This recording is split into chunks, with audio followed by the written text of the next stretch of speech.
It's the middle of half term, you've not done enough revision, you've wasted half of it. This is what you're going to do about it. There's still time to get those grades up. There's still time to do lots of revision. There's still time to save your grades. Do not give up now. This is exactly what you're going to do over the next 4 days. Really boost your grades. Make best use of the remaining time you have this half term.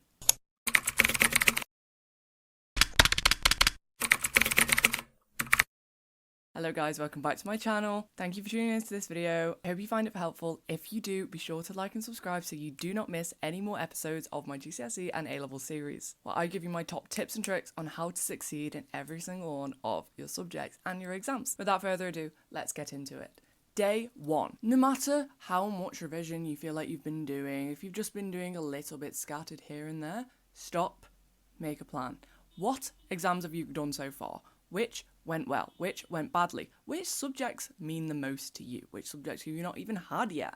This is all important information because it helps structure your revision. So for example, if maths went really badly in paper 1, you've still got paper 2 and 3 for GCSE maths. A-level maths hasn't even happened. Geography, if it went really well, you've got another paper. You can spend longer focusing on GCSE maths and GCSE geography because A, it's more important objectively, because if you don't pass maths and you have to resit it, and 2, if you already felt like geography went well, then you don't need to get as high a grade in paper 2 to drag your grade up to a 9. Identify what exams and what topics you have left, go through and make a red, amber, green checklist. This is so important, but also be sure to prioritise which exams and which subjects matter for you. With what little time you have left, you need to focus your revision. And then step 1, just get stuck in. So that subject that you've decided is most important because you feel like paper 1 went badly, or it's really important for you to get into your uni course or your sixth form, go and do an entire practice paper to begin with, because you do have your weakest areas. Sure, you've got them outlined, but then you also need to know what else you need to work on, because okay, of course you might have your weak areas, but why are they weak areas? Do you not understand them? Do you not get the marks in the exam for some reason? Do you just not remember learning them? Is it a knowledge issue?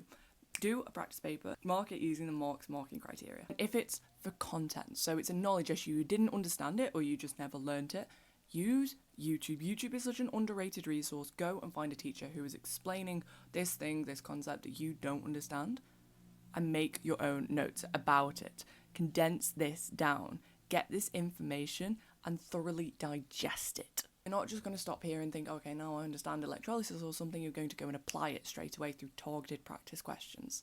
So this is the most important thing to do if you fundamentally don't understand content, is go and understand it and then go and apply it instantly to exam questions. You don't have time to waste as well. So then while you're doing this as well, those topics you identified initially, so for example for chemistry paper 2, go and work on those as well. So go and watch content videos on those. Go and do practice paper questions on those. This is so important. And then we're going to move on exam technique. So you might have identified, wow, I actually don't know how to get 6 out of 6 in a 6 marker.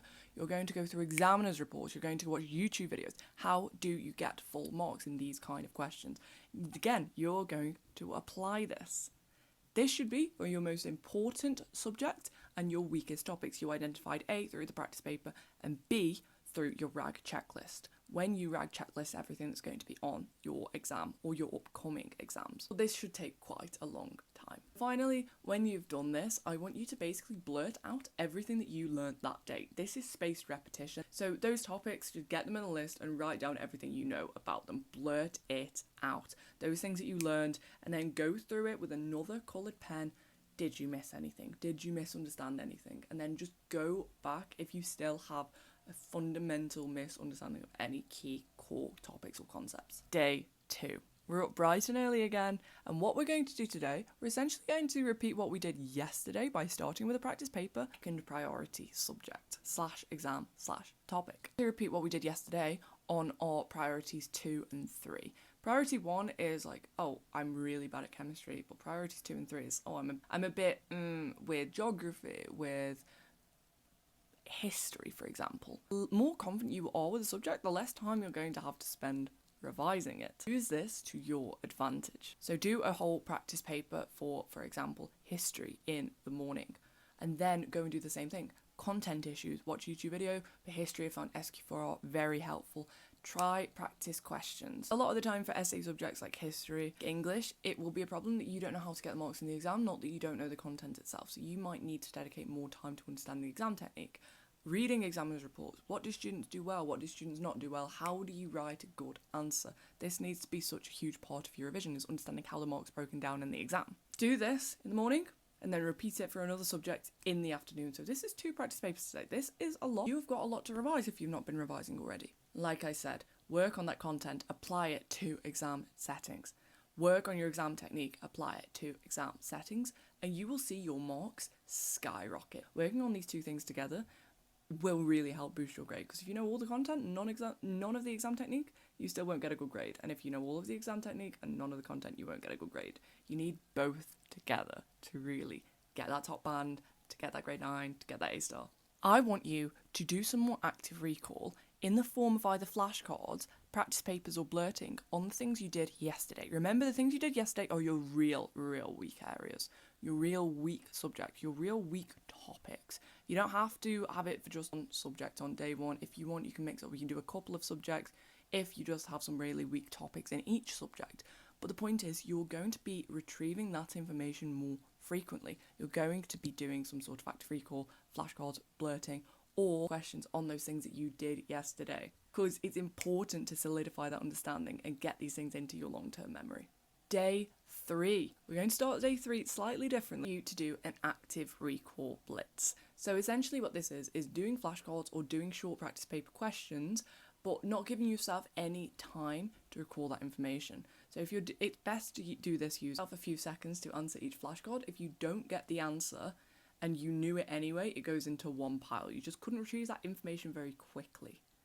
If you didn't get the answer and you didn't actually know it, it goes into another pile. If you did get the answer within 5 seconds, it goes into another pile. So you should have 3 piles. Things that you just couldn't get in a short amount of time. You lack confidence on them. It's not that you don't know the content, it's that you're not able to retrieve it quickly. You lack confidence on it, so it is a little bit weaker than these other topics. But what you really need to focus on is those things that you didn't get and that you couldn't get and you couldn't have got even if you had more time. So we're going to focus on these things to begin with. This is a content issue. Same procedure. YouTube or textbook or revision resource or teacher, or choose this information into your mind and apply it straight away. This is so important to do at this point. As you have exams coming up, you need to understand how you answer exam questions. How does this content come up in exams? Slightly weaker areas that you kind of knew the content for, but you couldn't retrieve it very quickly. You're going to do blurting on each of these topics. Try and recall all of the information you possibly can. Mark, what did you get right? What did you not get so right? Why did you not get it right? Was it an understanding problem? Was it just a forgot problem? Why is this an area that you're not confident with? Maybe you just haven't reviewed it for a while. And then what I want you to do, I want you to basically copy the procedure that you did yesterday. I want you to do another practice paper, and I want you to do more targeted practice questions. Identify content that you're struggling with, and you need to go and hone in on it. Do practice paper questions on specific topics. This is so important. Practice papers are one of the best ways to revise, but if you fundamentally don't understand something, there's no way you can do a question on it. This is why I advise you go on YouTube, you look through your textbook, you make notes in a way that makes sense to you. If you're using a textbook, use SQ4R. This is an incredibly helpful revision technique. You survey the information, you generate questions about it, it forces you to actively read, find your answers, make a revision resource, condense information in a way that makes sense to you. Finish off day 3 with the Feynman technique, and I advise doing this with a family member over dinner. Much to their dismay, they might not enjoy you talking about longshore drift or something. This is going to be really helpful to help you with your understanding of your weakest areas. So those things that you did on day 1, or those things that you did today and you're thinking, wow, I really don't get this. Those topics that you're still thinking, I am really struggling with these things still. I need to focus on them. Go and try and explain them to another person, because they will naturally generate questions for you as well. They'll be like, oh, well, why does this happen? I don't really understand that. Can you explain it more? And if you can't, demonstrates a gap in your own knowledge. And day 4, I want you to start day 4 with a huge list of topics that you had at the start of the week. Go through that reg checklist you initially made, and you need to update it. Are these things still in red? Are they in amber now? Are these things in green still? Or maybe they're amber now. Maybe I realise, wow, I actually really don't understand iteration in maths or something. What has changed? Because you will also identify those areas that you need to work on further. Because you might not have understood electrolysis at the start of the week, but now, since covering it on day one, you really get it now. It's not in red anymore. Maybe it's even in green now. But through your blurting and through your practice papers, you've actually identified, wow, I don't understand much about catalysts at all. Like, I was consistently getting it wrong, and I tried to understand it, and I still don't understand. You need to go back, update this reg checklist, and today what I want you to do is focus on understanding those weaker areas through your active recall. I want you to try blurting those weakest topics, because remember, in weak topics, you probably have a lot of information. You probably know a lot of it, you just don't understand it. Try and make sense of it, blurting it, and try to identify where that misunderstanding lies. And honestly, for those weaker topics, I just want you to plough through practice questions. I need you to really focus on those red areas today. It is the last day of half term, it is day 4, it's the last day of your half term revision plan. Plough through those practice paper questions, mark them using the examiner's report, the mark scheme.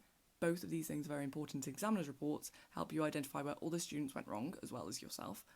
They also tell you how they want to see the answer laid out, common mistakes and common things that students did well. And then mark schemes have specific phrases they want to see from you. So they might want to see, okay, the lens is convex or concave. You won't get the mark if it says curved. You'll see this time and time again, especially in science mark schemes. In maths mark schemes, you'll see, wow, you get a mark here you get a method mark here. You might have thought, this is so simple, I didn't even think about writing this down. But you need to. And that is it. That is your 4-day half-term revision plan. If you found this video helpful, be sure to like and subscribe.